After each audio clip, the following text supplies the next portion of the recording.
If you ever find yourself alone on a stretch of highway, so quiet you can hear the insects moving in the grass, and the dispatcher says the call came from a mile marker that doesn't have houses, vehicles, or power lines for miles, you should leave. You will not, though, because the job trains you to believe every call is a person who needs help.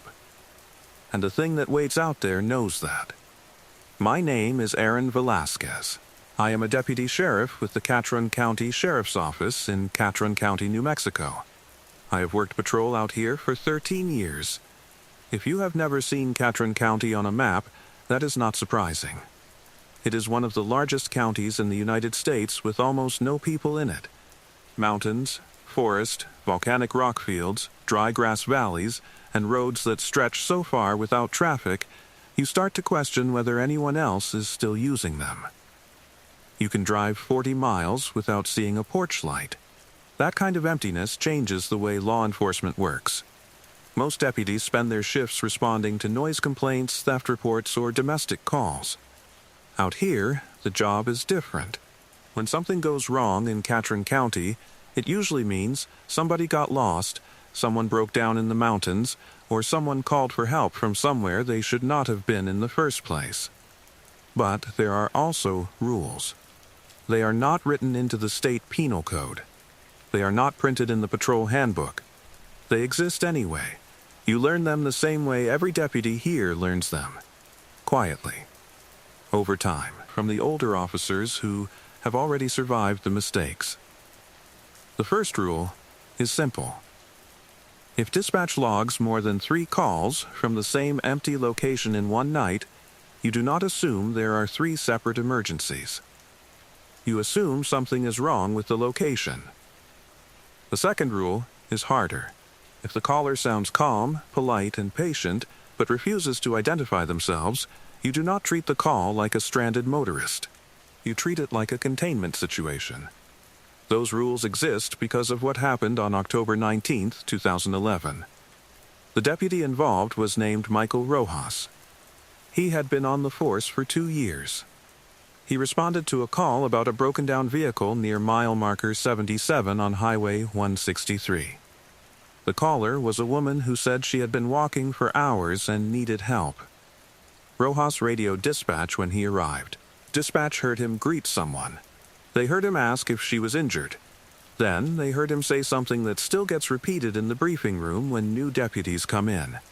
He said, "Very quietly, ma'am, there are no footprints." The radio stayed open for another 30 seconds. There were sounds, breathing, movement. Then something like fabric being dragged across gravel. Rojas never checked in again. His patrol unit was found the next morning parked on the shoulder with the driver's door open. The ground around the vehicle looked like someone had tried to walk in circles. But there were no second set of tracks. Just his. That is why the rules exist. And that is why the night of August 3, 2022 should have ended very differently. My shift started at 18 hours. Summer evenings in Catron County cool down fast once the sun dips behind the mountains. By the time the last light drains out of the sky, the temperature drops enough that the desert insects start up like a low electrical hum. It was a quiet shift. I spent the first few hours running traffic enforcement along a stretch of highway that locals call the Empty Mile. That section of road sits between 2 mountain ridges with no ranch houses, no access roads, and no cell towers. Just 20 miles of asphalt cutting through dry grass and volcanic rock. We patrol it because people still drive through it at night, and sometimes they stop. At 21:42 hours, my radio cracked with the sound of dispatch clearing their throat. Unit 312, do you copy? 312, go ahead. Received a call for assistance. Female voice. Claims she is stranded on Highway 163 near mile marker 89. I glanced at the odometer on my cruiser. I was about 8 miles south of there. Did she give a vehicle description? Negative. Did she say why she was on foot? There was a pause on the line. Caller disconnected before answering. That was not unusual. People panic when they lose signal out here. I acknowledged the call and turned north. The headlights stretched out across the empty highway like two white tunnels cutting through darkness. On either side of the road, the land dropped away into black grass fields and rock shelves. For the first 5 minutes, nothing happened. Then, dispatch spoke again. 312. Go ahead. We just received another call. My hands tightened slightly on the steering wheel. Same location? Affirmative. Mile marker 89. That was unusual. The radio remained quiet for a few seconds before I asked the next question. Same caller? Female voice again. What did she say this time? Another pause. She said she could see your headlights. I slowed the cruiser slightly. I was still at least 3 miles from the marker. The highway ahead was completely empty. Dispatch, I said carefully, ask her if she can see the mile marker. Static hissed through the speaker as dispatch attempted to reconnect. The line stayed silent for almost 20 seconds. Then, dispatch returned. Caller disconnected. I kept driving. 3 miles in Catron County takes about 2 minutes at highway speed. 2 minutes is enough time for your brain to start putting small pieces together. A stranded person seeing headlights before the patrol unit arrives is possible. Light carries far across open land. But that usually means they are standing on the shoulder. Waiting. Waving. At 21:49 hours, the mile marker came into view. A thin reflective sign standing alone beside the road. There was no vehicle. No person. Nothing but wind pushing through the grass. I slowed the cruiser and pulled onto the shoulder. Dispatch, 312 on scene. Copy 312. Do you have visual on the caller? Negative. The headlights washed across the roadside ditch and the empty field beyond it. No movement, no silhouette, no sound except the insects. I stepped out of the cruiser. The air smelled like dust and cooling asphalt. For a moment, everything felt normal. Then the radio cracked again. 312. Go ahead. We just received another call. A small knot formed in my stomach. Same location. Affirmative. What did the caller say? The dispatcher hesitated. Then she answered in a quieter voice. She said, "You drove past her." I turned slowly toward the highway. The road stretched south behind me in a perfectly straight line, disappearing into darkness. There were no vehicles, no headlights, no people. Did she say where she is exactly? She said she is standing by the road. I scanned the shoulder again. Empty. Then dispatch spoke again. Hold on. We are receiving another call. That made 4. 4 calls from the same mile. The rule was 3. I walked back toward the cruiser. Dispatch, log the calls and mark the location as contained. Silence. Then the dispatcher asked the question every new operator asks the first time they hear that phrase. Contained? Yes. Another pause. You are not going to search the area? I looked out across the dark field. Something about the silence out there felt wrong. Not dangerous in the usual way. Just aware. No, I said quietly. We are going to follow protocol. But protocol did not matter anymore, because while I was standing beside the cruiser, my phone vibrated in my pocket. There was no signal out here. There had not been signal for 10 miles. Still, the screen lit up, unknown number. I answered without thinking. A woman's voice spoke immediately. Calm, clear, very close. Deputy, she said softly, you left me behind. I froze. The voice was not coming through the phone speaker. It was coming from somewhere behind me, very close to the road. I turned slowly. The field was still empty, but the grass about 20 feet from the shoulder had started moving. Not from wind, from weight.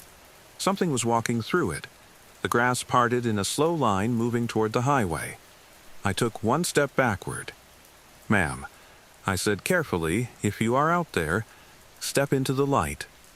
The movement stopped. For a moment there was nothing. Then the grass shifted again. Closer. Another step. And then I saw something that should not exist. There were footprints forming in the dust along the roadside, one after another, as if someone invisible was walking toward me.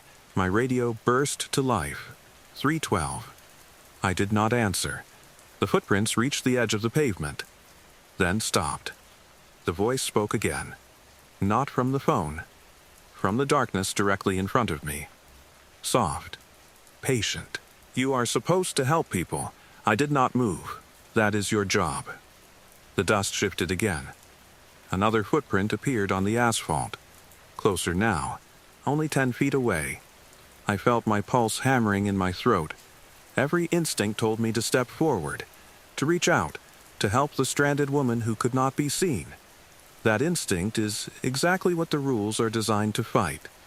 I stepped backward instead. The footprint paused. For a long moment, nothing happened. Then the woman's voice changed. The patience drained out of it. You are not following the rules. The next footprint appeared closer than the others. Too close. 5 feet away. The shape in the dust was wrong. Too long. Too narrow. Like something that understood what a human footprint should look like but had never actually seen one. My hand moved slowly to the cruiser door.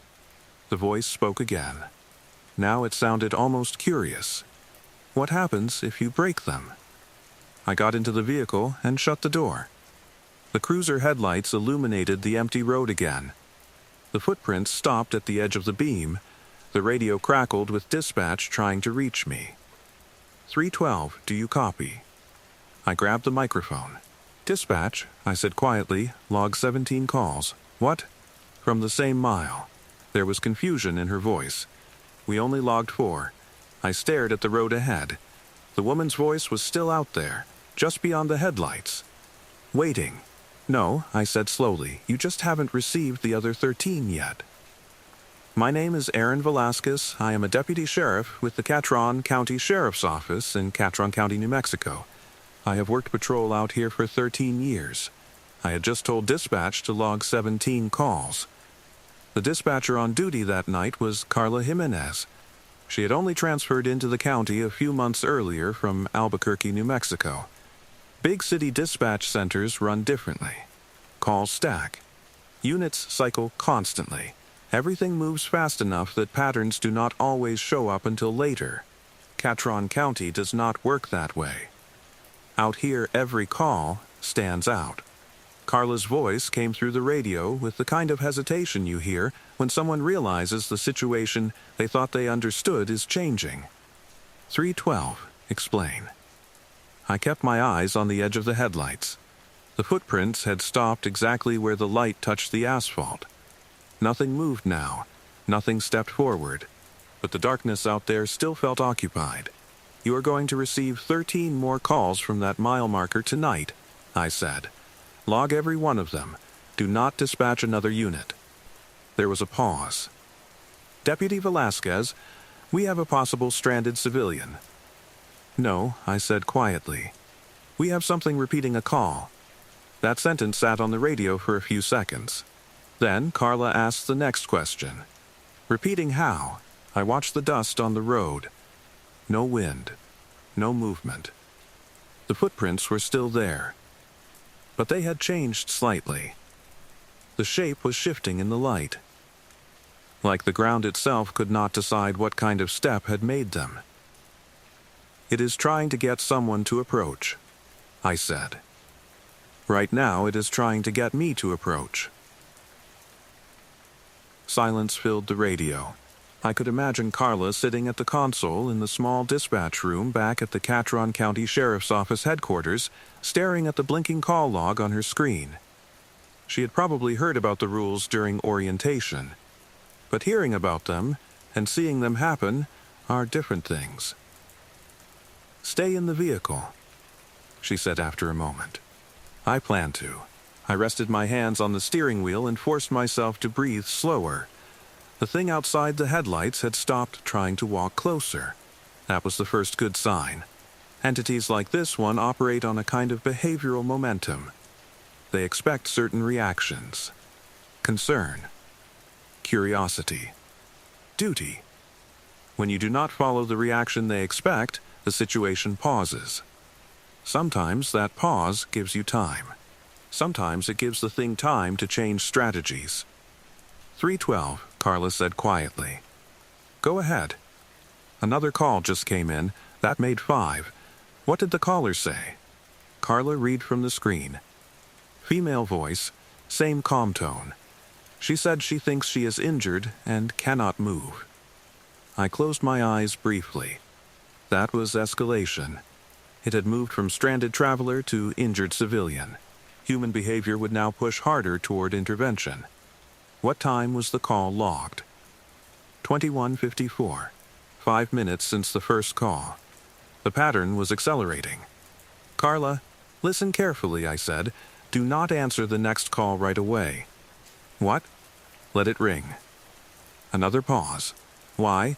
Because if this thing believes dispatch will always answer immediately, it will keep adjusting the script. She took a breath. You are saying it is learning. Yes, that was the most dangerous part of these encounters. Most wildlife reacts on instinct. Predators hunt. Scavengers follow scent.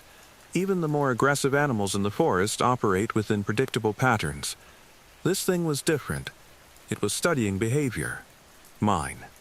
Dispatch. Anyone who might respond. 312, Carla said again, quieter now. The caller knew your title. I felt my chest tighten slightly. What do you mean? She addressed you as Deputy Velasquez. I stared out at the road. The footprints had not moved. But the darkness beyond the headlights felt heavier now. Closer. Did you give my name when you answered the call? No. Did she ask for me specifically? No. That meant the thing had learned my name from the radio. That alone was not unusual.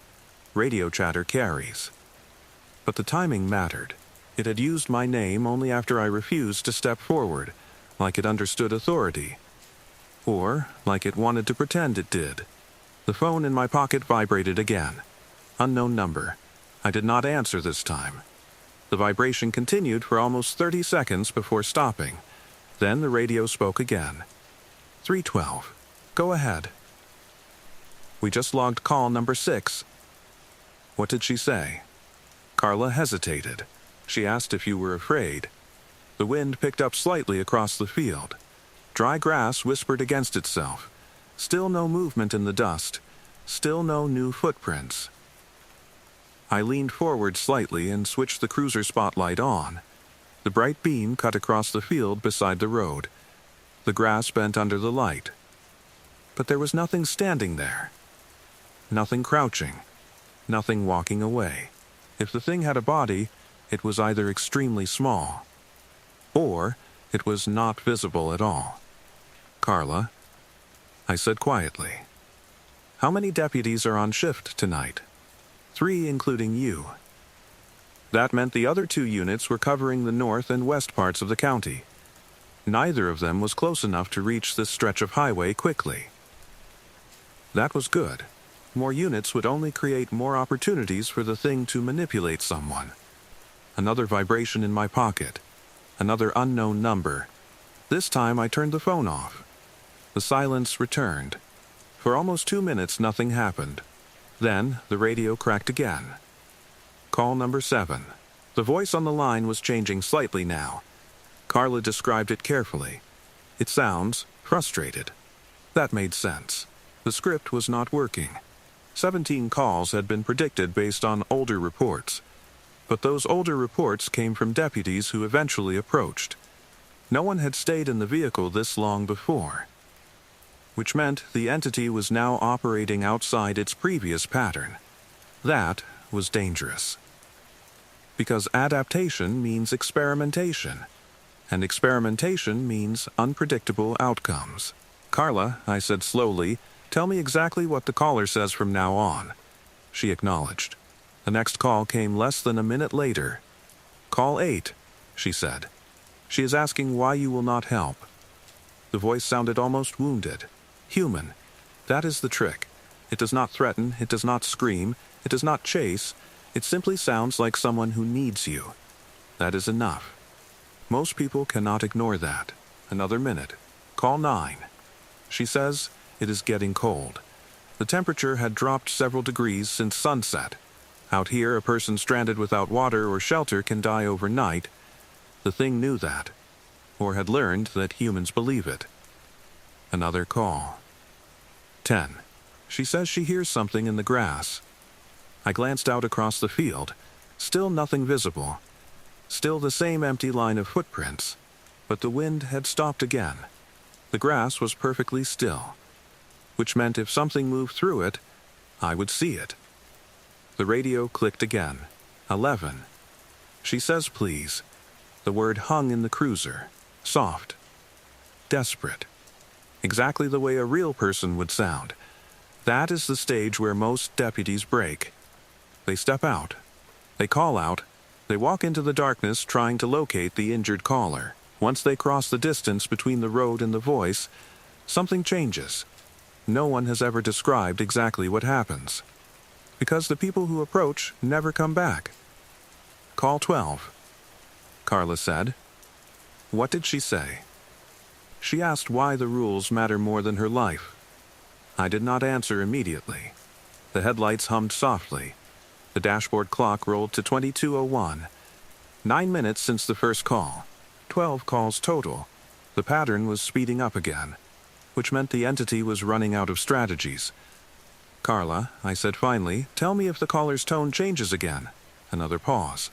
Then she said something I had not expected. Deputy. The number calling dispatch just changed. My grip tightened slightly on the steering wheel. What do you mean? It is not the same number anymore. What is the new number? She read it slowly. My chest went cold, because the number she read was my own cell phone. I looked down at the dark screen in my hand. The phone was powered off, but dispatch was receiving calls from it. The radio crackled again. Call 13. Carla whispered. What did she say?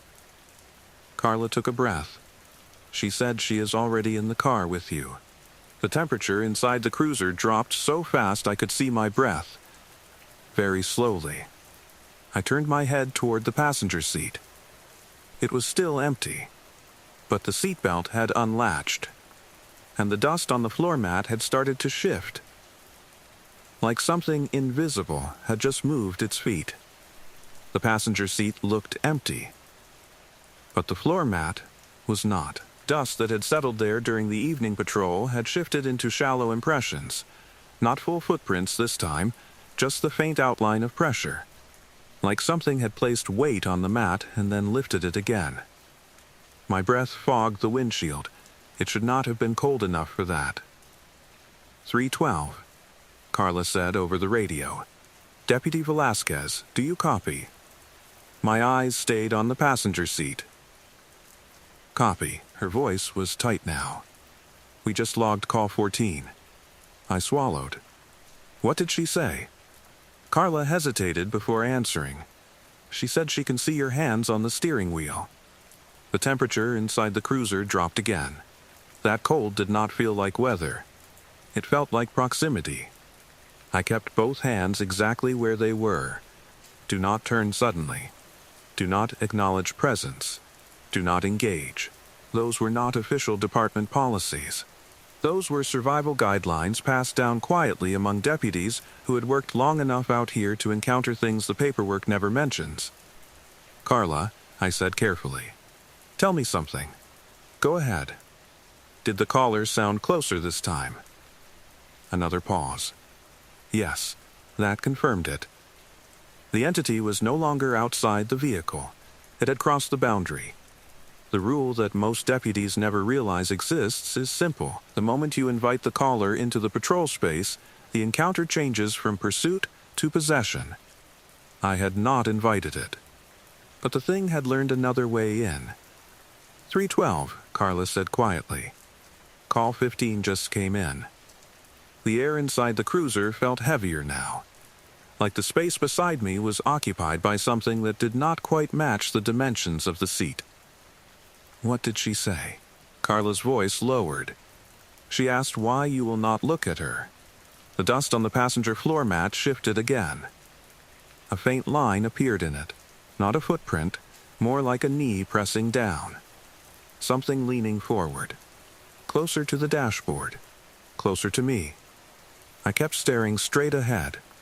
The headlights illuminated the empty road, but the reflection on the windshield had changed slightly. There was a distortion in the glass now, a shape that did not belong to the interior of the cruiser. It looked like the outline of someone sitting beside me, except the shape was too tall. The head nearly touched the roof, and the shoulders bent at angles that did not match a human body. "Deputy," the voice said softly. It was not coming from the phone. It was not coming from outside the cruiser. It was coming from the passenger seat. "You left me on the road." I forced myself not to react. People die out here when they are abandoned.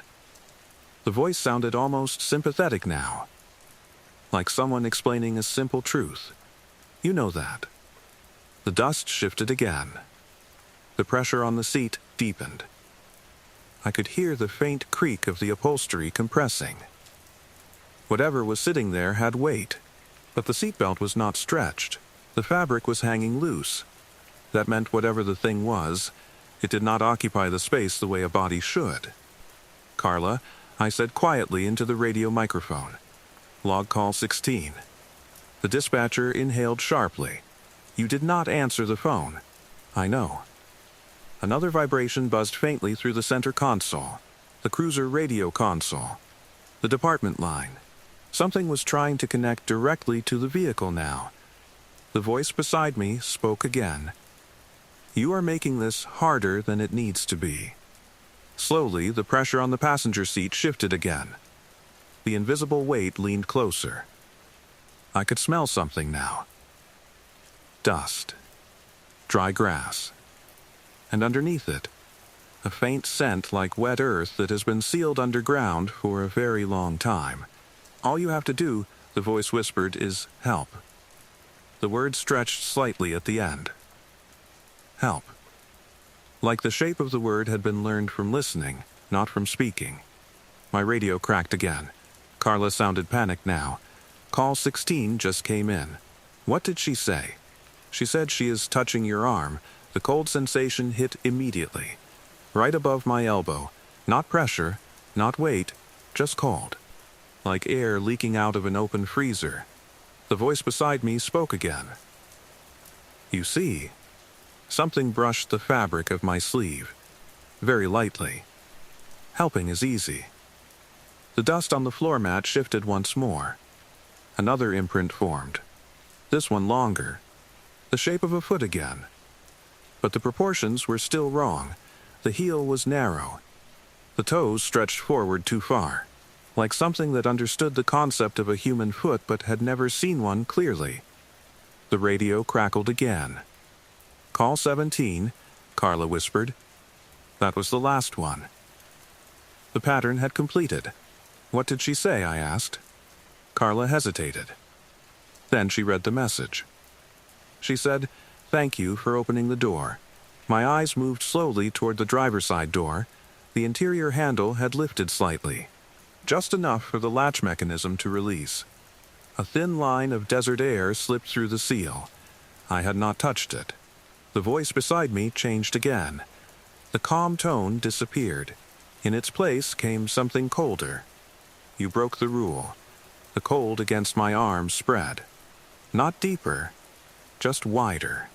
Like something invisible was sliding along the fabric of my sleeve trying to locate the edge of my skin. My heart pounded so hard I could feel it in my jaw. "Deputy Velasquez," Carla said urgently through the radio. "Close the door." I reached slowly toward the handle. Every movement felt like it was happening underwater. The thing beside me shifted again. The seat creaked under the invisible weight. "You already let me in," the voice said. It sounded amused now. My fingers wrapped around the handle. I pulled. The door slammed shut. The cold vanished instantly. The pressure on the passenger seat disappeared. The dust on the floor mat stopped moving. For 3 seconds, nothing happened. Then the headlights flickered. Once. Twice. The radio burst with static so loud it made me flinch. Through the noise, I heard Carla shouting my name. "Aaron. Aaron. Something is happening to the calls." What? They are still coming. That made no sense. There were 17. I know. Her voice shook. But they are not stopping. The radio console began lighting up with incoming call indicators, one after another, faster than before. The numbers scrolling across the display were different each time, different area codes, different prefixes, but the voice was always the same. Carla started reading them as they appeared. Call 18, a pause, call 19, another, 20. I stared at the passenger seat. The upholstery still looked slightly compressed, like something had just stood up from it. "Carla," I said slowly. "Yes. Where are the calls coming from?" She answered immediately. "The same mile." That meant the entity had not left the roadside, but it had already been inside the cruiser, which meant the physical distance between the two locations did not matter. The calls kept coming. 21, 22, 23. The dashboard lights dimmed again. The cruiser engine stuttered once, then recovered. Something moved in the field beside the road. I saw it this time. The grass bent outward in a wide circular pattern, not like something walking through it, like something extremely tall shifting its weight. The movement stretched higher than the grass should allow, like the air itself was bending. The voice came again. Not from the passenger seat, not from the radio, from the field. Loud enough to carry through the windshield. "You learned the rules. The grass flattened outward another few feet, but you do not understand them." The voice stretched across the dark road like wind moving through a hollow pipe. "The rules are not for you." My hands tightened around the steering wheel. "Then, who are they for?" The grass stopped moving. The field went still again. The voice answered quietly. "They are for the ones who answer." The radio erupted again. Carla shouted over the noise, "Aaron, the calls are spreading." "What do you mean? They are not just hitting dispatch anymore."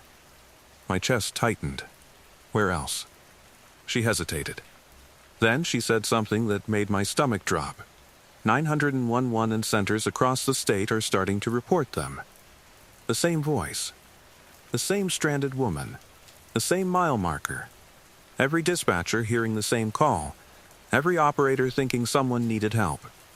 And somewhere in the darkness beside Highway 163, something was waiting for one of them to believe it.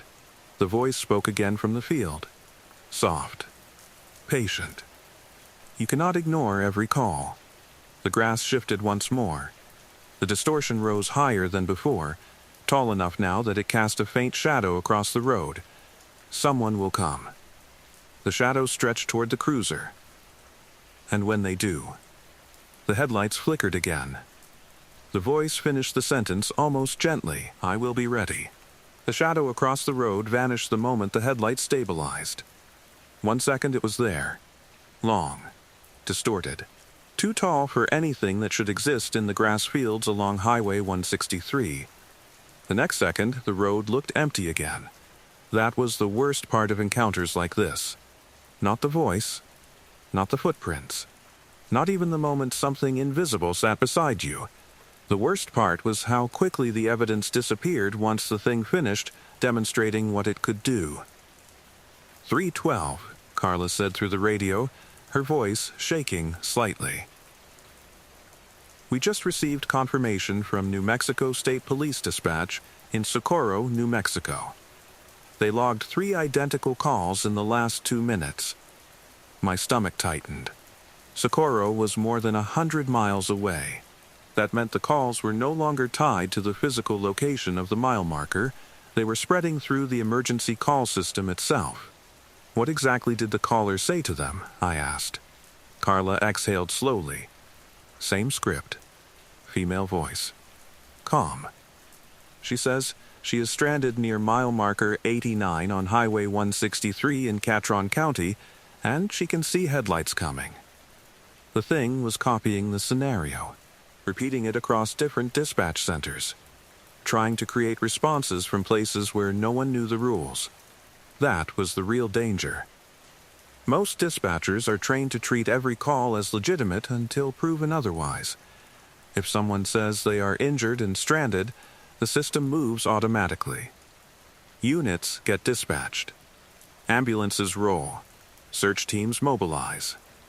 The thing did not need every center to respond. It only needed one. "Carla," I said quietly, "patch me through to the statewide communications supervisor." "Already trying." I watched the empty field beside the road. No more grass movement. No more footprints forming. But the silence out there felt heavier than before. Like the thing had shifted its attention somewhere else. And that somewhere else was the network. The radio clicked again. A new voice came onto the channel. Older. Controlled. "This is Supervisor Janet McMillan with New Mexico Department of Public Safety Communications. Who am I speaking with?" "Aaron Velasquez." "Deputy Sheriff, Catron County." "Deputy Velasquez, we are receiving reports of unusual call duplication across several counties. Your dispatcher says you have visual contact with the origin point." I looked out, across the road again. No visual contact. I corrected. "But I know where it is." There was a pause. "Explain." I took a breath. It is not a stranded caller. It is an entity that mimics distress calls to lure responders. It adapts its script based on human reactions. The line went quiet for a few seconds. Then, McMillan spoke again. "Deputy, I am going to assume you are under significant stress. Ma'am, 17 calls came from this mile marker before the pattern normally ends, and you are saying the pattern did not end." "No." "How many now?" I glanced at the blinking indicators on the cruiser console. The department line had logged 8 new connection attempts in the last minute alone. At least 28. Another pause. Then, McMillan spoke in a quieter voice. "Your dispatcher mentioned the calls are being routed through numbers that should not be capable of placing outgoing calls." "Correct. What do you recommend?" That question carried more weight than she probably realized. Because the answer meant admitting something most agencies refused to acknowledge. The emergency response system itself had become the bait. "You shut down routing for calls reporting mile marker 89 on Highway 163, I said. Silence filled the channel again. "You want us to ignore a potential emergency?" "Yes." McMillan did not respond immediately. Because everything about dispatcher training tells you never to do that. Every call could be real. Every delay could cost a life. But this situation had already moved beyond that logic. "If a real person calls from that location tonight," she said slowly, "you are asking us to leave them there. Yes, and if they die, they will not be the first." The radio stayed silent for almost 10 seconds. Then, McMillan sighed quietly. "Stand by." The connection clicked off. Carla spoke again a moment later. "Do you think they will do it?" "I do not know." The headlights hummed softly. The desert air outside had grown colder again, and somewhere in the darkness beside the road, something was waiting. Another call indicator lit up on the console. "Call 29. Carla answered it this time. Her voice shifted into professional dispatcher tone. "Catron County Sheriff's Office, what is the location of your emergency?" The reply came through the radio speaker. Clear. Calm. "Female. I am near mile marker 89. Carla muted the microphone immediately. Same voice, she whispered. I listened carefully. The call was still open. The woman's voice continued speaking. "I think my leg is broken. I cannot walk." The script had reset again. The thing was starting over, trying new dispatchers, trying new responses. "Carla," I said quietly, "leave the line open." "What?" "Do not respond." The dispatcher hesitated. Then she nodded to herself and kept the channel silent. The woman on the line waited. 5 seconds. 10. 15.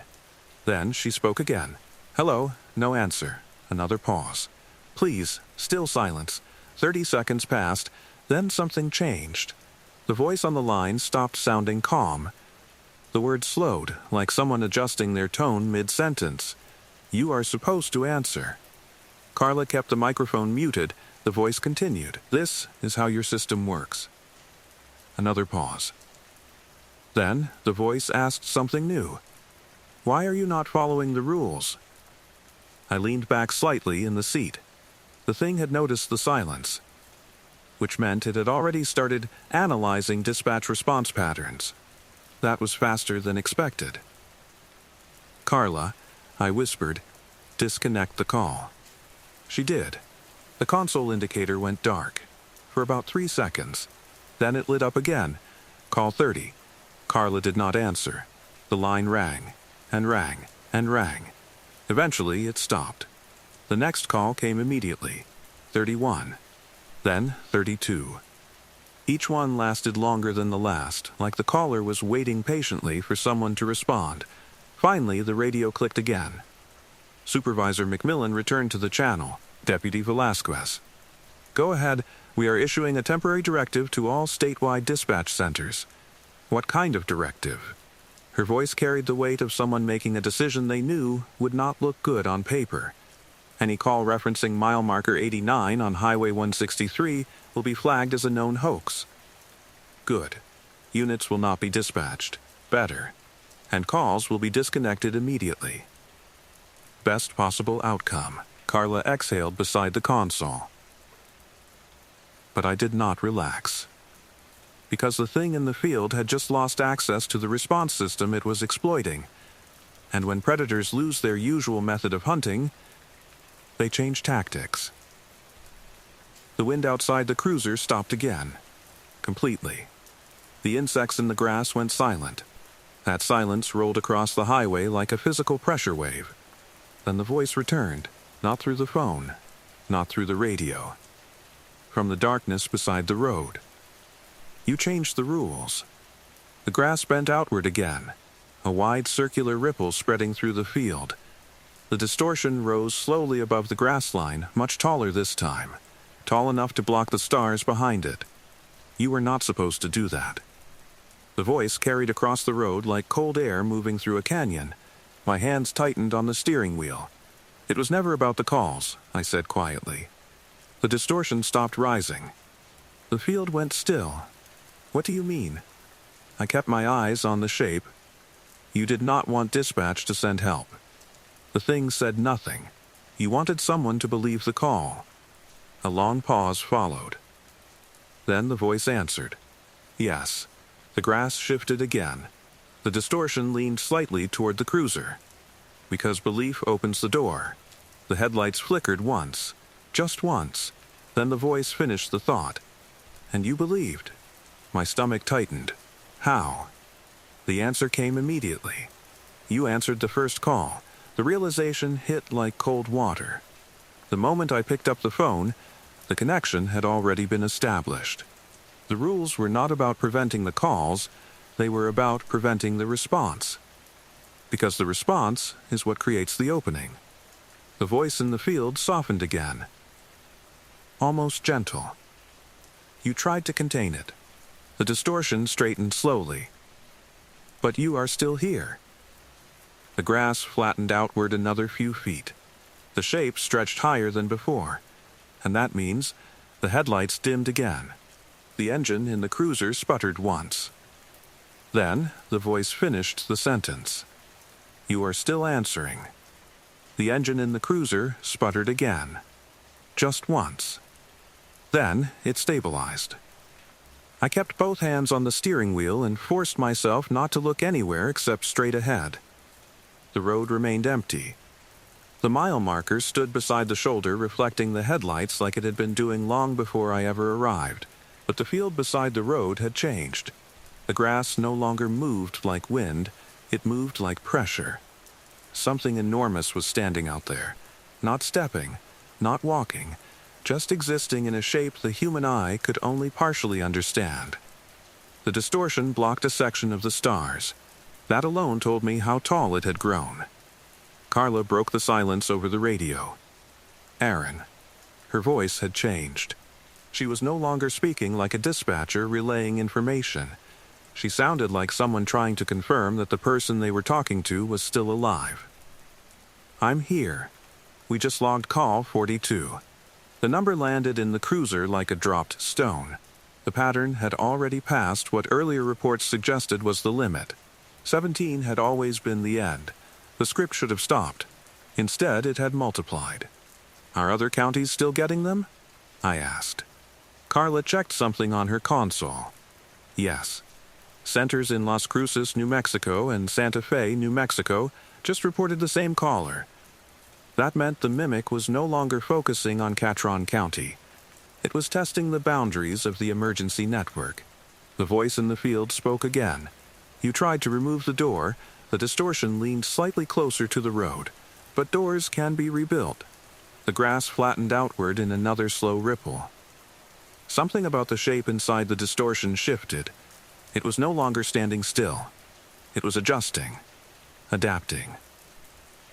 Carla, I said quietly, tell me exactly what the caller says now. She listened to the incoming line for a few seconds. Then she answered. It changed the script. My pulse slowed slightly. That was expected.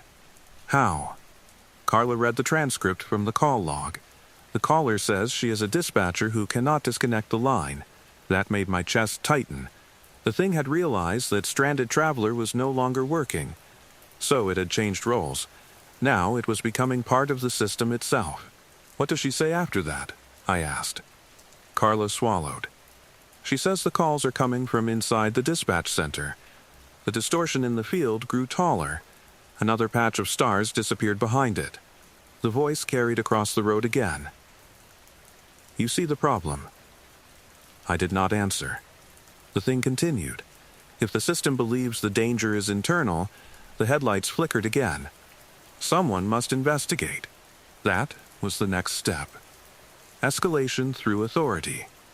If the caller sounded like a dispatcher reporting a failure inside the communications center, supervisors would send someone to check the facility, which meant the entity was attempting to redirect responders somewhere else. But that location would not actually matter, because the call itself was the bait, the belief was the trigger. The voice spoke again. You cannot silence every call. The grass shifted. The distortion leaned forward slightly. You cannot control every response. Carla interrupted over the radio. Aaron, something else is happening. What? The call logs are starting to repeat your name.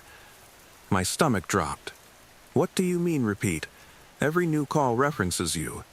I closed my eyes briefly. That meant the entity had reached the next stage of adaptation. Personalization. What exactly are they saying? I asked. Carla's voice lowered. The caller says Deputy Aaron Velasquez asked her to call. The headlights hummed, the engine idled steadily, but the cruiser suddenly felt much smaller than it had a few minutes earlier, because the thing was now using my authority, impersonating my request. If dispatch believed that message, they would assume I had discovered a real emergency, and they would send someone. The voice in the field sounded satisfied now. Human systems rely on trust. The distortion shifted again, and trust relies on names. My grip tightened on the steering wheel. You are using mine? Yes. Another ripple passed through the grass. You introduced yourself. The voice softened slightly. You followed the rules. The distortion leaned forward again, and that made you part of the system. The radio clicked. Carla spoke again. Aaron, another center just dispatched a unit. My stomach dropped. Where? Valencia County, New Mexico. That meant someone had believed the call. Some deputy in another county had just started driving toward a mile marker that did not exist in their jurisdiction. They would not find the highway. They would not find the caller. But the belief would already be in place. The door would already be open. Can they cancel the unit? I asked. Carla checked the system. They are trying. But I already knew what the answer would be. Once a responder believes they are assisting another officer, they do not stop easily. The voice in the field spoke again. You see, the distortion stretched higher. The shape inside it became slightly clearer in the headlights. Not solid, not visible in the normal sense, but there was a pattern in the air now. Long vertical shapes like limbs, too many of them, and bending in directions that joints should not allow. It only takes one. My mouth felt dry. One what? The voice answered calmly. One answer. The radio erupted again. Carla's voice broke through the static. Aaron. They confirmed it. What? The unit in Valencia County just responded to the call. My heart pounded in my ears. What did he say? Carla's voice shook. He said. She paused, then finished the sentence. He said he can see her standing by the road. The field beside Highway 163 went completely still. The distortion stopped moving. The voice spoke again, soft, almost relieved. There. The headlights dimmed again for a fraction of a second. Then the voice finished quietly. Now we begin.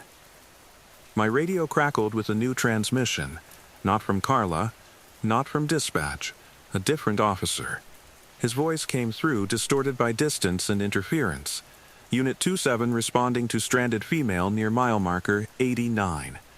There was a pause. Then he continued. Dispatch. The static thickened. Then the words came through. I do not see any footprints. My blood ran cold, because that sentence had been spoken once before. On October 19, 2011, Deputy Michael Rojas had said those exact words before he disappeared. The radio filled with the sound of breathing, movement, gravel shifting.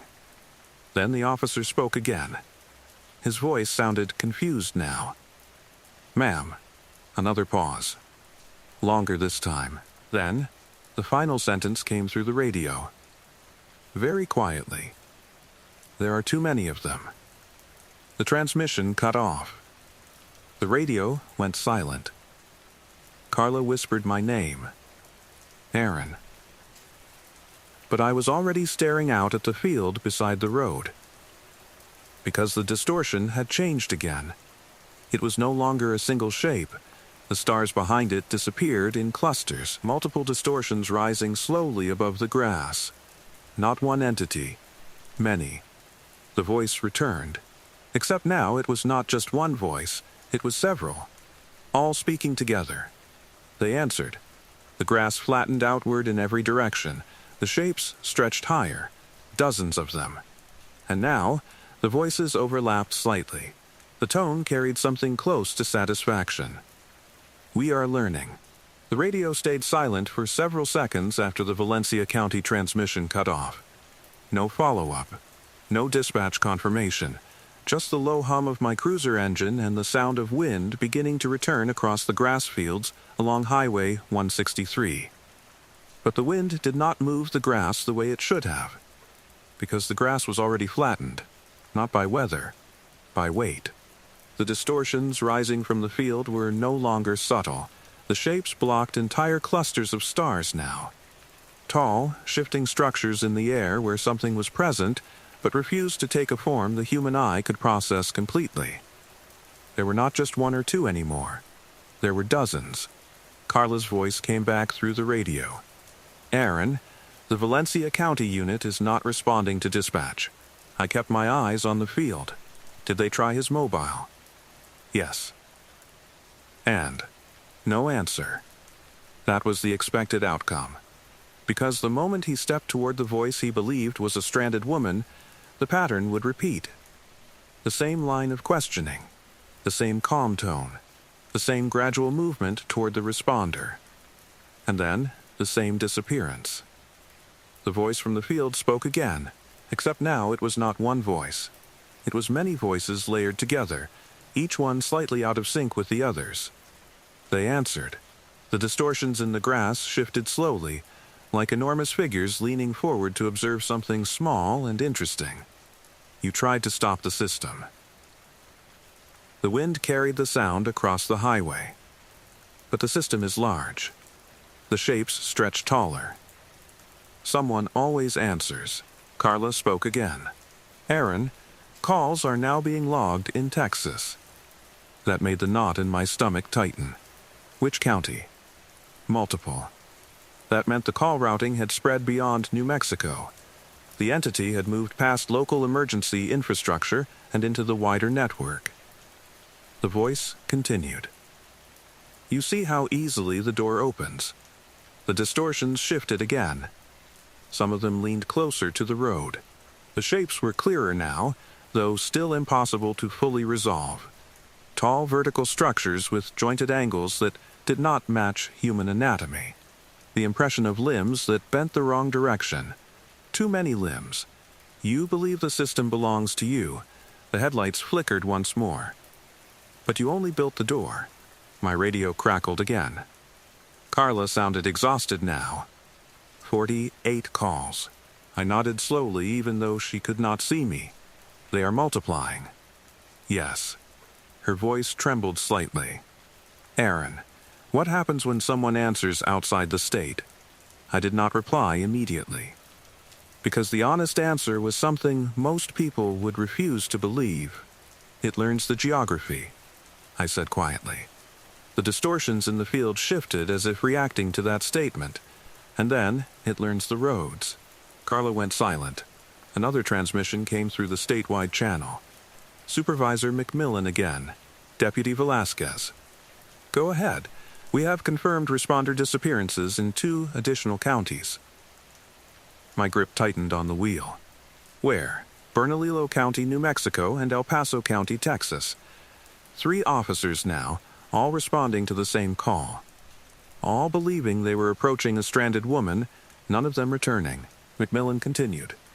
We are shutting down statewide routing for 911 calls referencing Highway 163. That will not stop it. She exhaled slowly. What do you suggest? I looked out across the field again. The distortions were closer now. Not moving in a walking pattern, just existing slightly nearer than before. Like shadows creeping when you are not looking directly at them. You cannot shut down the call system, I said. We are trying. No, I repeated, you cannot. There was silence on the channel. Then she asked the obvious question. Why? Because the call system was no longer the only door. I stared at the empty passenger seat beside me. The dust on the floor mat still held the distorted impressions from earlier. Because the entity had already entered the patrol vehicle once. It had already spoken through my phone. It had already spoken through dispatch. The calls were just the easiest method. But not the only one. It does not need the emergency network anymore, I said. McMillan hesitated. What do you mean? I answered slowly. It only needed the network to learn how we respond. The distortions across the field leaned forward slightly, like something listening closely. And now it understands the pattern. Carla's voice returned. Aaron, the calls changed again. What are they saying now? She hesitated, then answered. They are not asking for help anymore. The wind stopped completely. The field went silent. The distortions rose slightly taller. What are they saying? I asked. Carla swallowed. They are asking for directions. My chest tightened. Directions to where? Her voice dropped to a whisper, to Catron County. The realization settled slowly. The calls had moved beyond bait. Now they were navigation. The thing was mapping the system, learning how humans travel toward distress, which roads they take, which routes responders use, how long it takes them to arrive. The voice in the field spoke again. Layered, calm, patient. You built a map. The distortions shifted again. You built signals. The grass flattened outward. And you taught us how to follow them. My headlights flickered again. The shapes leaned closer. You answered. The voices overlapped softly, and we learned. The radio crackled with a new transmission. Another officer. This one sounded young. Confused. Dispatch, I am at the location. Carla froze. What location? Mile marker 89. My heart skipped. Because his radio identifier was not from New Mexico, it was from Arizona. Carla spoke carefully. Unit, identify yourself. The reply came through. Deputy Mark Ellis, Apache County Sheriff's Office. The same script. Different state. Different highway. But the officer believed he was standing in the same place. The voice from the field whispered again. You see, the distortions multiplied. More stars vanished behind them. The radio transmission continued. Dispatch, there is a woman here. My chest tightened. Carla shouted, "Do not approach." The deputy did not respond. Instead, he said the words that had already been spoken twice tonight. The same sentence. The same confusion. "Ma'am." A pause. Then the next line came through the radio. "I do not see any footprints." The distortions in the field trembled slightly, like something reacting with excitement. The deputy spoke again. "Wait." Another pause. His voice dropped. "How did you get behind me?" The transmission filled with static. Breathing. Movement. Then, silence. Carla covered the microphone. Her voice cracked. "Aaron, how many of them are out there?" I looked at the field. The distortion stretched across the horizon now. Dozens, maybe more. Not walking, not hunting, just waiting. Because they no longer needed to move. The system would bring people to them. I answered quietly. "Enough." The voice from the field spoke one last time, all the voices together now. Soft. Satisfied. "You built the call." The distortions leaned forward. "You built the road." The stars disappeared behind them. And now, the voices finished the sentence almost gently. "You built the path."